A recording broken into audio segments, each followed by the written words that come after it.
नमस्कार. MPN मराठी बिंदास बोल या कार्यक्रमामध्ये आज पुन्हा एकदा आपण एका बिंदास बोलणाऱ्या माणसाला, आणि तुम्हालाही चांगलं वाटेल की तो माणूस असा आहे की काहीतरी वेगळं करतोय आणि काहीतरी वेगळं ध्येय त्याच्या मनात आहे. तर आज आपल्यासोबत लोणावळ्यातील पुन्हा एकदा रोहित वर्तक आहेत. नमस्कार दोस्तों, माय नेम इज रोहित वर्तक और कुछ ही दिन पहले गया था मैं ड्यूक्स नोज कुछ एडवेंचर करने. वेट, ये वैली क्रॉसिंग नहीं है जो आप सोच रहे हो. ये काफी अलग स्पोर्ट है. इसे कहते हैं हाई लाइन. दिखने में खतरनाक दिखता है, बट ये दुनिया के सबसे सेफ एडवेंचर स्पोर्ट्स में से एक है. It require physical end mental strength. That's व्हाई ये थोड़ा चैलेंजिंग बन जाता है, बट दैट डजंट मीन कि आप ये सीख नहीं सकते. I am on a mission to spread awareness in the adventure field through my sports. तर नमस्कार. धन्यवाद. आपण MPN मराठीच्या बिंदास बोल या कार्यक्रमामध्ये आलेला आहात. सर, तुमच्याबद्दल खरं तर खूप काय आहे सांगण्यासारखं, आणि अनेक गोष्टी आम्हाला माहिती नाहीत. आम्हाला त्या माहिती करून घ्यायच्या आहेत. एक लोणावळ्यातील व्यक्ती जी हाय लेवलचा एक असा जो खेळ आहे, जो खेळ देशभरात अजून इंट्रोड्यूस होत आहे किंवा झालेलंच नाही खरं म्हणता येईल, त्याला इंट्रोड्यूस करताय. नक्की काय इंट्रोड्यूस करताय सर, काय सांगाल?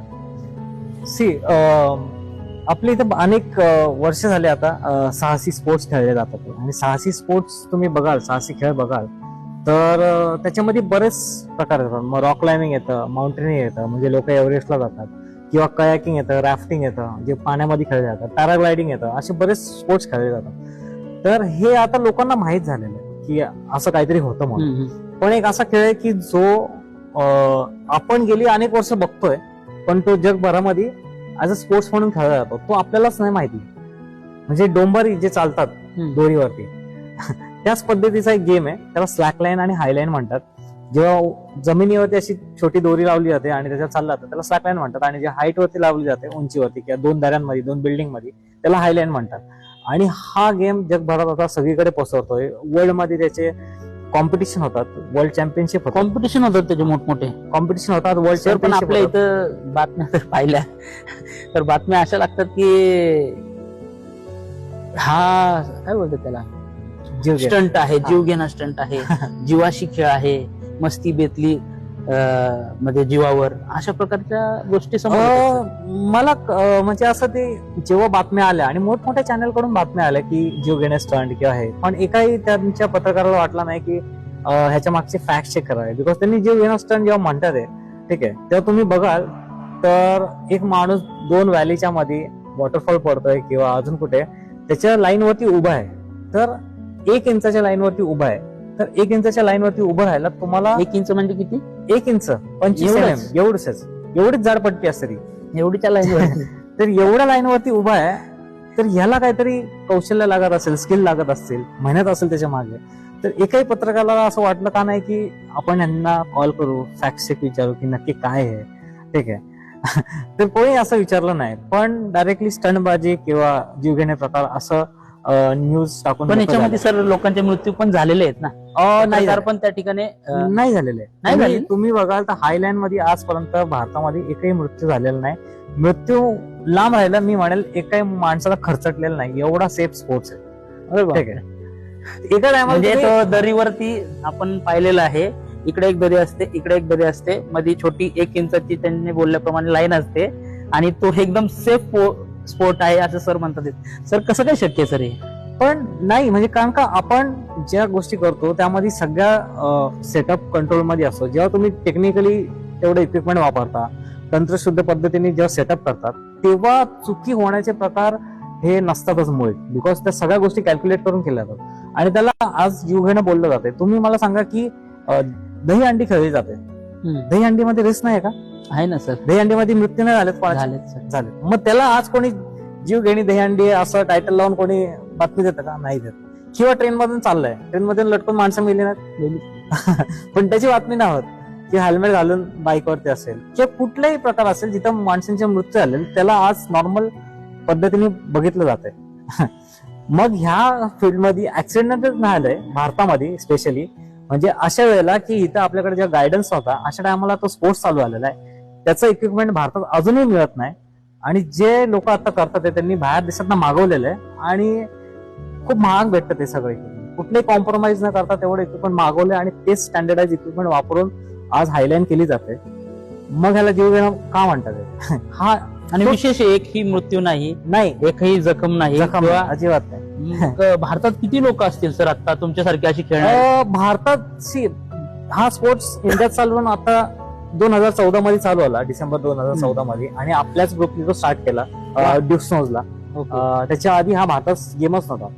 आणि त्याच्यानंतर मग बरेच छोटे छोटे छोटे इव्हेंट करत आज भारतामध्ये कमीत कमी 100 ते 150 हायलाइनर असतील जे ह्या स्पोर्ट्स मध्ये आहेत. अजून गप्पा अजून सरांशी मारणारच आहे, पण सर तुमचं लहानपणीचं पण आम्हाला जाणून घ्यायला लागेल, कारण की रोहित वर्तक हा एकदम साहसी आहे सगळ्या काही गोष्टीत. मात्र लहानपण कसं गेलं, किंवा ह्या खेळाकडे तुम्ही कसे वळाले, काय नक्की? मी माझं घर असं एक कोपऱ्यात होता, म्हणजे घराच्या बाजूला पण बरीच झाडी होती, साप यायचे, किंवा घरातले पण नेचरचे रिलेटेड होते, डोंगरात फिरायला जायचे. तर त्यामुळे निसर्गाची आवड कायम आधीपासून होती, लहानपणीपासून. त्याच्यानंतर एकदा घरी साप आला होता, माझ्या कोबरा आला होता, आणि रंगनाथ वरे सर लोणावळ्यातले, तर सर माझ्या घरी साप पकडायला आले, आणि मी त्यांना 10वी 11वीत असताना बघितलं की साप पकडतात तिथे. तर मला तेव्हा खूप आवड निर्माण झाली की अरे आपल्या घरी एवढे साप येतात, मग सरांकडे आपण शिकूया. मग सरांनी मला खूप चांगला एवढे साप म्हणजे घराची इथं झाडी होती ना बरीच, आणि काही पाहुणे होते का साप? पाहुणेच होते. आता ऍक्च्युली म्हणजे कन्स्ट्रक्शन एवढं आले, सापांची संख्या कमी आली, त्यामुळे साप येत होते. पण आधी असं होतं की घरच जंगलात असल्यामुळे थोडं असं ह्याच्या असल्यामुळे, तर त्यामुळे वरे सरांकडे मला ते शिकता आलं. त्यांनी खूप चांगला गायडन्स केला, आणि त्यामुळे मी या फील्डमध्ये येऊ शकलो. आणि हळूहळू मग कसं आलं की मग मी त्यांच्याबरोबर इव्हेंट्स करणं, सापाबद्दल माहिती देणं शाळांमध्ये, कॉलेजमध्ये, हे सुरू झालं. मग हळूहळू मग रेस्क्यू मध्ये आलो. एका रेस्क्यूला मग मी सिंधुदुर्गला जॉईन झालो, सिंधुदुर्ग मित्र संस्था आहे, बिकॉज मी ट्रेकला गेलो होतो, तिथं मला डेड बॉडी दिसली, आणि तीच बॉडी सिंधुदुर्ग आपली शोधत होते. मग तेव्हापासून मी त्यांना जॉईन झालो, आणि तेव्हापासून हा प्रवास कंटिन्युअस. नक्की तुम्ही शिवदुर्गशी जॉईन कसे झाले? ज्यावेळेस ती बॉडी भेटली होती तेव्हा, का दुसरा अजून काय? हो, त्याच रेस्क्यूला मी शिवदुर्ग जॉईन झालो, बिकॉज मी येऊन सुनील सरांना सांगितलं की असं असं आहे की डेड बॉडी मला दिसली. मग ते म्हणले की तू पण चल बरोबर आम्हाला डेड बॉडी दाखवायला, आणि मग मी त्यांना जॉईन झालो. मग ती डेड बॉडी हँडल केली, त्यांच्याबरोबर पॅक केली, आणि त्याच्यानंतर मग ते कंटिन्युअसली मग त्यांच्याबरोबर झालं. मग त्यांच्याबरोबर हळूहळू दर रविवारी रॉक क्लाइम्बिंगची प्रॅक्टिस असं चालू झालं. मग बाकी इव्हेंट असतील, सगळा मोठा पसारा आहे, हे ऑलरेडी पहिल्यापासून चालू होतं? नाही, हे नंतर झालेलं आहे. म्हणजे 2007ला वगैरे त्यांना कनेक्ट झालो, आणि मग आम्ही रॉक वरती प्रॅक्टिस करायचो. सुनील सर आम्हाला रॉक वरती प्रॅक्टिस करायला घेऊन जायचे. सगळे सिनियर असायचे, गावडे सर, राजूदादा किंवा अशोक सर, असे सगळे सिनियर्स असायचे, आणि मग आम्ही सगळे जाऊन प्रॅक्टिस करायचो. पण तेव्हा अशी वॉल नव्हती, वॉल आहे. आणि मग हळूहळू असं जाणवलं की आपल्याला लोणात वॉल पाहिजे, आणि हे त्या सगळ्या सिनियरचं स्वप्न होतं की अशी वॉल पाहिजे. बिकॉज ते बघून आले होते जेव्हा ते कोर्सला गेले होते हिमालयात. कोर्स असतो? हो, ह्याचा कोर्स हो, हिमालयात 1 महिन्याचा कोर्स असतो बेसिक. हिमालयात म्हणजे हिमालय काय? हिमालय आपला, हिमालयामध्ये इन्स्टिट्यूट आहेत, इन्स्टिट्यूट आहे, असे 5 इन्स्टिट्यूट आहेत आपल्या भारतामध्ये. ओके. आणि तिथं 1 महिन्याची ट्रेनिंग दिली जाते की तुम्हाला जर माउंटेनियर बनायचंय तर त्याच्यासाठी हे कोर्सेस आहेत. बेसिक असतो, ऍडव्हान्स असतो, मग त्याचे लेवल्स आहेत, अशा 5 लेवल 4 लेवल, तर ते तुम्हाला मग करता येतात. तर ते सुनील सर आणि सगळे सिनियर कोर्स करून आले होते. आणि हा कोर्स एक खेळ म्हणूनच पाहिला जातो का? खेळ म्हणून नाही, पण खेळ म्हणून आता यायला लागलेला आहे. आधी हा खेळ नव्हता. म्हणजे साहसी खेळ वेगळी गोष्ट आहे, ठीक आहे, पण स्पोर्ट्स क्लाइम्बिंग जो हा प्रकार आहे त्याला, हा स्पोर्ट्स आता ऑलिम्पिक मध्ये आलेला आहे. ओके. हा, तर ऑलिम्पिक मध्ये 2020 साली हा ऑलिम्पिक मध्ये आलेला आहे. पण त्याच्या आधी म्हणजे हे वॉल बघून आल्यामुळे मग लोण्यात वॉल पाहिजे. मग मी प्रॅक्टिसला आलो, आणि मग समीर होता. नंतर हळूहळू अशी मुलं वाढत गेली, तर एक छोटी वॉल बनवली होती, एकदम 8-10 फुटाची होती, 12 फुटाची, आणि मग ती हळूहळू मोठी करत आता ही एवढी मोठी झालेली. हे बनवून घ्यावं लागते का मागवावं लागते? ह्याच्यातले जे होल्ड्स वगैरे असतात ते इम्पोर्टेड असतात, आणि ते मागवावे लागतात. बाकी वॉल आपण डिझाईन केलेली, प्लाय आणि डिझाईन कन्स्ट्रक्शन हे आपण डिझाईन केलं. ओके. नाही, अतिशय मोठा आहे शिवदुर्ग. आताच जो कुंडमळा इथे झालेला प्रकार आहे, शिवदुर्ग असेल, वन्यजीव असेल, या 2 मावळच्या संस्था आहेत ना, अतिशय आपल्याला त्याचं खरंच प्राऊड फील होतं की बाबा आपल्या जीवावरती बेतून तुम्ही लोक इतकं करता. की ज्या बॉडींकडे आम्ही पाहिलं, लोकांनी पाहिलं तर चक्कर येऊन पडतील, बरं. अशा बॉड्या तुम्ही काढता. मग मला एक प्रश्न येतो मनामध्ये, तुम्ही कुंडमाळ्याला तर खूपच छान, दोन्ही पण संस्थेने खूप छान काम केलं. मात्र असा प्रश्न एक निर्माण होतो, ज्यावेळेस एखादी बॉडी तुम्ही रेस्क्यू करायला जाता किंवा शोधायला जाता किंवा तिचं सर्च ऑपरेशन तुम्ही करता, एक बॉडी पाहिली होती मी, डोंगरावरनं खाली पाण्यातनं निकळत अर्धी भेटली होती ती. अच्छा. तर तुम्ही बॉडी ज्यावेळेस पाहता त्यावेळेस तुम्हाला काय वाटतं, काय म्हणजे मनात काहीतरी वाटत असं ना, एक मानवी हृदय आहे तुम्हाला? आहे, पण कसं आहे ना, की आता मानसिक तयारी झालेली असते आमची. बिकॉज एवढं वर्ष केल्यानंतर असं होतं की निसर्ग पाहिलेला आहे जवळ. वॉटरफॉल मध्ये कोणी पडला, 100 फूट जरी पडलं तर त्या माणसाचे काय हाल होतात हे हे बघितलं. ऑलरेडी तुम्हाला माहितीच असेल. माहिती आहे. त्यामुळे हाईट वरून पडल्यानंतर किंवा वॉटरफॉल मधून पडल्यानंतर 2-4 टप्पे पडल्यानंतर माणसाचे काय हाल होऊ शकतात हे बघितलेलं आहे जवळ. आणि नुसता व्हॉट्सअप ग्रुप पाहिला आमचा रेस्क्यूचा, तर त्याच्यावरती जे फोटो असतात ते सामान्य माणूस पण बघू नाही शकत, या लेवलचे फोटो असतात. तर हे एक रेस्क्यू टीम वर्षानुवर्ष करत असते आणि बघत असते, त्यामुळे ती मानसिक तयारी झालेली आहे. अतिशय सुंदर आहे, मात्र तुमचं काम भयंकर आहे. आणि जेव्हा ह्या स्पोर्ट्स म्हणजे शिवदुर्गनीच हा स्पोर्ट्स इंट्रोड्यूस केला भारतामध्ये, आणि तुम्हाला हा जो तुमचा दोरीवरनं चालायचा खेळ आहे तो शिवदुर्गने इंट्रोड्यूस केलेला आहे. तो भारतात आधी नव्हता, तर तो आपणच चालू केलेला आहे. खरंच सगळ्यांना अतिशय महत्वाची माहिती आहे की लोणावळा शहरात असणाऱ्या, मावळ तालुक्यात असणाऱ्या शिवदुर्ग रेस्क्यू टीमने हा जो दोरीवरती चालणारा खेळ, काय म्हणतात त्याला, हाय लाईनिंगचा खेळ जो आहे तो भारतामध्ये म्हणा किंवा महाराष्ट्रामध्ये इंट्रोड्यूस केलेला आहे. मात्र ही खंत आहे की अनेक लोकांना हे माहिती नाहीये की लोणावळ्यातनं हा पुढे गेलेला आहे खेळ. अतिशय सुंदर. आणि त्यातले पहिले विद्यार्थी किंवा सुरुवात करताना पहिल्या रस्सीवरती थांबणारे व्यक्ती कोण होतं? मीच होतो. अरे वा, तुम्हीच होते.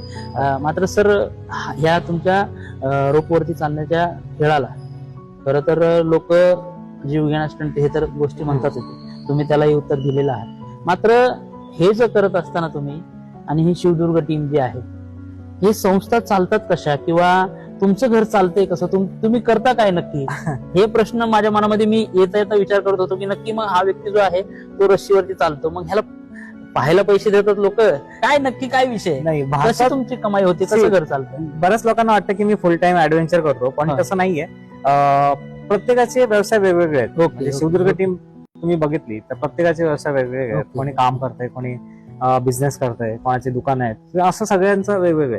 ठीक आहे. आणि आपण समाजाचे काहीतरी देणं लागतो किंवा सोशल वर्क किंवा ह्या गोष्टीसाठी सगळेजण एकत्र येतात. जे काम कोणी नाही करू शकत ते काम आपण करतो. ठीक आहे. त्यासाठी सगळेजण एकत्र येतात. मग याला एक फिक्स इन्कम सोर्स नाहीये, गव्हर्नमेंटची कुठलं मानधन येत नाही किंवा एखादा ग्रुप आम्हाला कायम कुठलं फंडिंग दिली एखाद्या कंपनीने, असंही नाहीये. ठीक आहे. तर मग चालतं कसं, तर स्वतःच खर्च करतो. प्रत्येक जण प्रत्येकाला सिच्युएशन बघून खर्च करत असतो आणि चालत असतो. आता समजा इथून कोल्हापूरला रेस्क्यू आला, कोल्हापूरला जाणं म्हणजे एवढं ट्रॅव्हल आलं, पाहतो लांब लांब तुम्ही जाता, तर एवढं लांब जाणं, ट्रॅव्हल आलं, पेट्रोल भरणं आलं, 8-10 जणांची टीम गेली, त्यांचं खाणं पिणं आलं, राहणं आलं. पण राहणं वगैरे ऍडजस्ट होतं बिकॉज तिकडची लोक करतात, पण ट्रॅव्हल आणि या सगळ्या गोष्टी आहेतच. तर प्रत्येक वेळी कोणी मानधन देतं असं नाहीये, त्या टायमाला स्वतः खर्च करावा लागतो. मग तुमची संस्था चालती कशी? एवढं सगळं खर्च आहे, तितके लोक आहेत, तुम्हालाही लागतं, तुम्हालाही खर्चटत असेल, खाली पडत असाल तुम्ही, आता रोप आहेत, इतक्या महाग वस्तू आहेत, मग तुम्ही हा खर्च येतो कसा सर?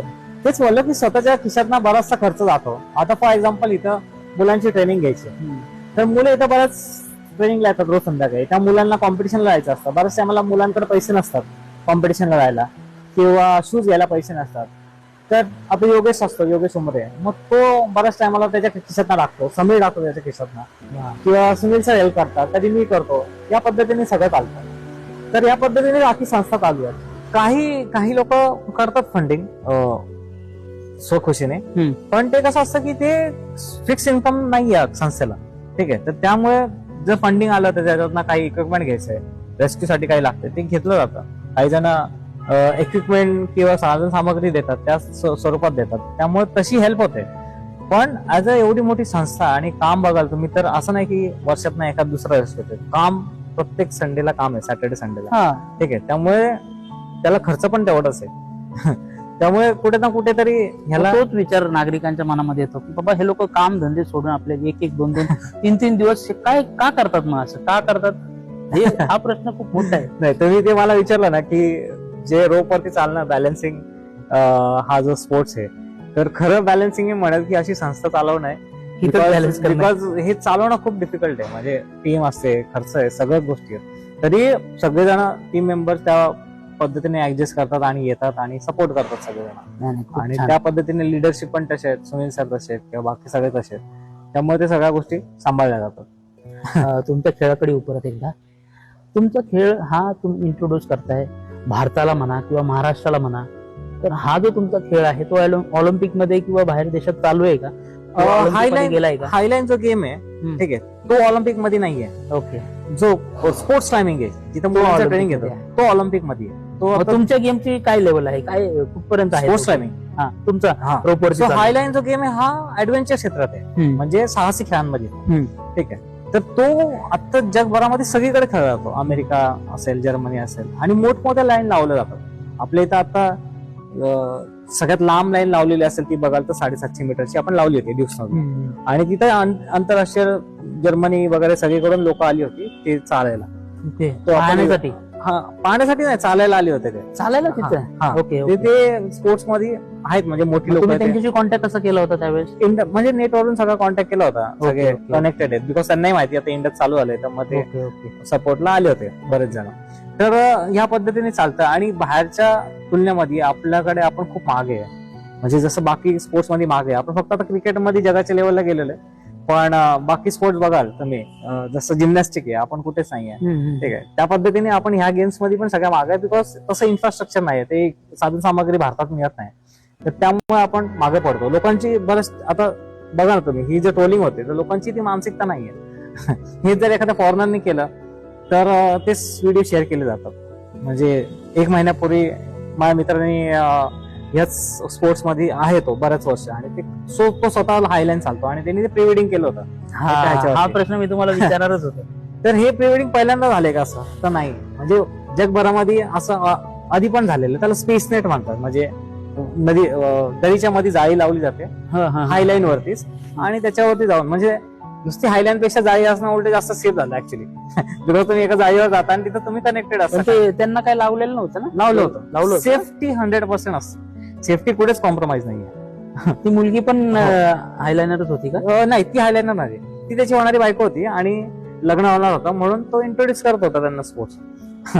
तिथं बोलली असेल जावं मला लग्न करायचं. नाही, ती अजिबात घाबरली नाही. ती तयार झाली आणि ऑब्व्हियसली सपोर्ट करते ती. पण तुम्ही बातम्यांमध्ये किंवा खूप सारे पाहिलंय की त्या लोकांना ट्रोल केलं गेलं खूप. नक्की त्याचं काय कारण आहे? मग तेच सांगतो की लोकांपर्यंत हा स्पोर्ट्स पोहोचलेलाच नाहीये, हे कारण आहे. तुम्ही एक एक्झाम्पल घेतलं तर तुम्ही कधी बंजी जम्पिंग पाहिले की?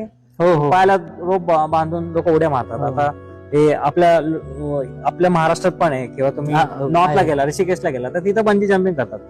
तर जे बंजी जम्पिंग करतात, मी कुठला साऊथला किंवा अजून कुठला लोक जातात आणि तिथं बंजी जम्पिंग करतात, त्यांचा या फील्डशी काय संबंध आहे का? नाही आहे. पण त्यांना मनात नाही इच्छा वाटते का? कारण का मला बंजी जम्पिंग करायचं, मला व्हिडिओ काढायचा आहे. किंवा माझ्या घरच्यांना, म्हणजे कधी कधी तर कपल असेल, मी साहस केलं, कपल असेल तर 2 जण एकत्र बंजी जम्पिंग करतात. मग हे चुकीचं नाही का? तुमचा बंजी जम्पिंगशी काय संबंध आहे का? पण तुम्ही ती केली ऍक्टिव्हिटी, राईट? कारण का तुम्हाला वाटलं चांगली आहे, ठीक आहे, आणि तुम्ही कोणाकडे एक्सपर्ट कडे केली, राईट? ठीक आहे. तो सेम प्रकार आहे ना. जर एखादा हायलाईन करतोय, असं एका हायलाईन आम्ही कुठल्या ओपन असे इव्हेंट ठेवलाय आणि जिथं ज्यांना काहीच नाही माहिती ते लोक येतात, तर नाही, तसं नाहीये. सेटअप करणारे सगळेजण ह्या फील्ड मधले होते. जो लाईनवर गेला तो या फील्ड मधला होता. ज्या व्यक्तीला नेलं त्याला सगळ्या सेफ्टी युज करून नेलेलं आहे. मग काय चुकीचं आहे? तो तिचा नवराच होता, त्यामुळे गेले असणार. त्यामुळे लोकांचा तो विरोधाभास आहे की एक साईडला हे सगळं चालतंय, पण दुसऱ्या साईडला हे ऍक्सेप्ट नाही होत.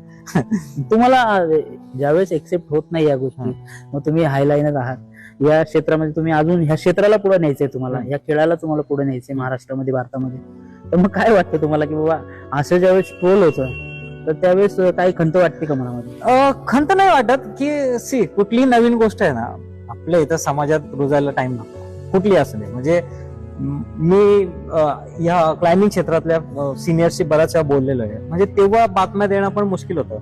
लोक म्हणायचे कसला चढतं इकडे. पण नंतर मग तो ट्रेंड आला की मावळे, आपलं क्लाइम्बिंग मध्ये आपलं रक्त आहे किंवा हे आपली स्किल आहे, तर ते आता नॉर्मल झाली. क्लाइम्बिंग म्हणजे नॉर्मल आहे.